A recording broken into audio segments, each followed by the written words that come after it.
catat di negara, tapi masih bisa statusnya masih bisa kawin gitu di kartu keluarganya. Cuman kawinnya tidak tercatat gitu kalau pakai SPTJM kayak gitu. Jadi kalau misalkan kalian buku nikahnya hilang atau ada permasalahan lain sehingga mau buat kartu keluarga cuman gak ada buku nikahnya, kalian bisa pakai SPTJM ya. Kayak gitu. SPTJM, surat pertanggungjawaban mutlak suami istri. Nah, kalau misalkan kalian sudah nikah, udah punya kartu keluarga, selaku Dina dan Adi suami istri. Nah, kalian misalkan punya anak dan mau menambahkan anak kalian ke dalam kartu keluarga. Nah, untuk memasukkan anak ke dalam kartu keluarga, kalian harus mempunyai komsen kelahiran yang diberi oleh pihak desa. Kalian boleh datang aja ke desa mau minta komsen kelahiran. Nanti kalian bakal dikasih seperti ini. Ini salah satu contoh surat keterangan kelahiran atau komsen kelahiran dari desa. Nah, cara bikin ini gimana? Kalian tinggal datang aja ke desa, terus bawa bukti kelahiran.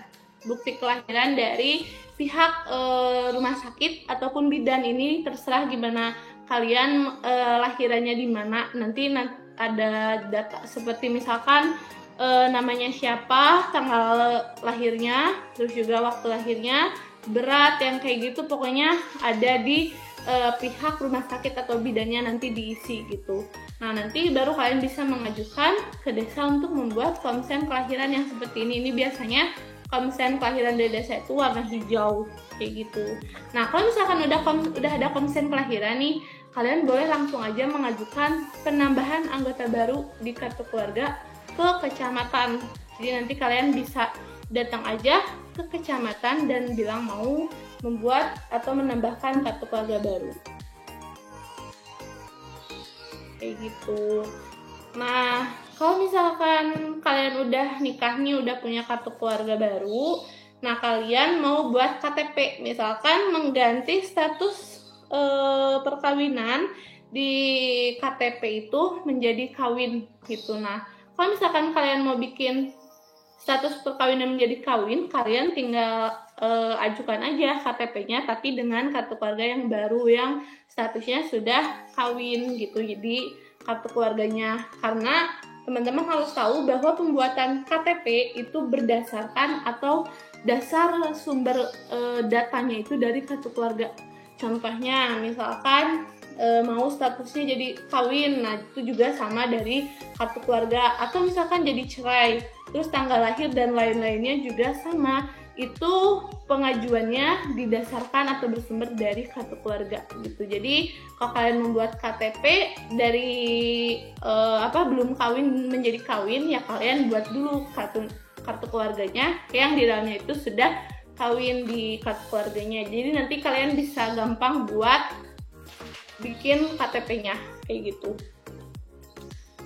Nah, teman-teman, selain membuat kartu keluarga baru, lalu juga ada penambahan anak. Misalkan kalian mau buat akta kelahiran, karena kan ini udah ada nih kartu keluarganya udah lengkap, kalian suami istri lalu juga anaknya. Nah, misalkan anak kalian ada keperluan untuk membuat akta kelahiran, kalian bisa tinggal menyiapkan syarat-syarat, diantaranya yang pertama itu kartu keluarga. Nah, kartu keluarganya ini wajib sudah ada nama anak di dalamnya.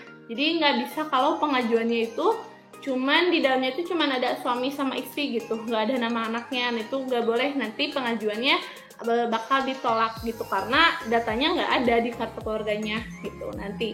Nah, setelah itu setelah kartu keluarga, kalian juga harus mempunyai komsen kelahiran.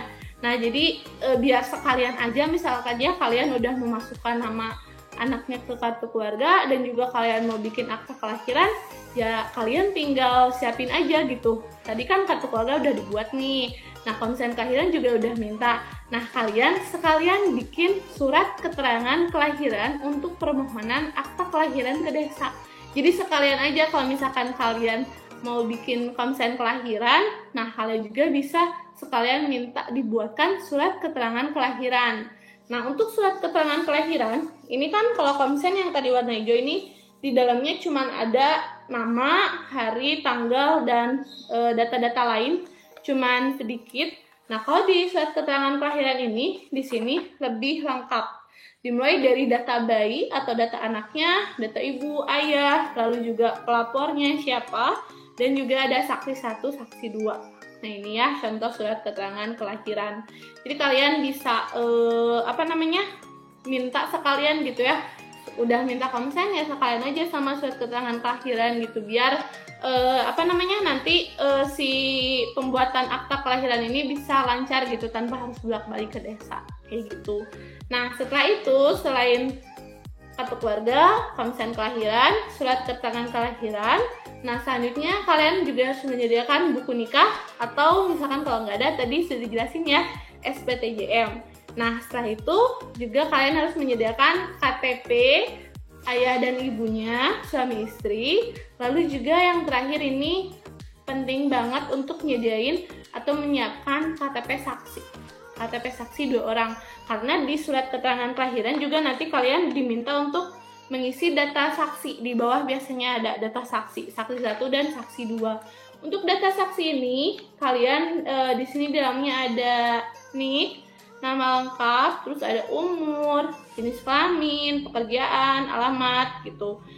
Nah, nanti kalian tinggal minta untuk ditandatangani aja sama saksi. Saksinya itu supaya kalian gak ribet gitu ya mikir, aduh siapa ya saksinya gitu, apakah bidan atau kayak gimana. Nah, untuk saksi ini kalian bisa menggunakan KTP saudara kalian, misalkan adik atau kakak kalian, atau juga bisa orang tua gitu. Yang penting di dalamnya ini menyatakan bahwa memang sudah telah lahir anak yang ingin diajukan gitu akta kelahirannya oleh saksi di sini gitu. Jadi nggak usah dibikin aduh gimana ya siapa ya gitu. Jadi nggak usah kayak gitu, kalian ya udah tinggal ini aja, tinggal masukin aja KTP orang tua kalian, misalkan mama sama ayah, atau misalkan adik-adik kalian, misalkan kayak gitu.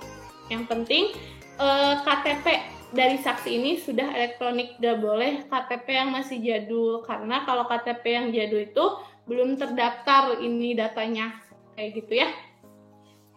Itu mungkin untuk cara membuat KTP. Tadi baru nikah udah dijelasin, terus juga kartu keluarga yang nikah, terus juga yang tambah anak udah dijelasin. Nah, sekarang tadi akta kelahiran juga udah. Sekarang kita akan menjelaskan gimana sih caranya untuk membuat kartu identitas anak.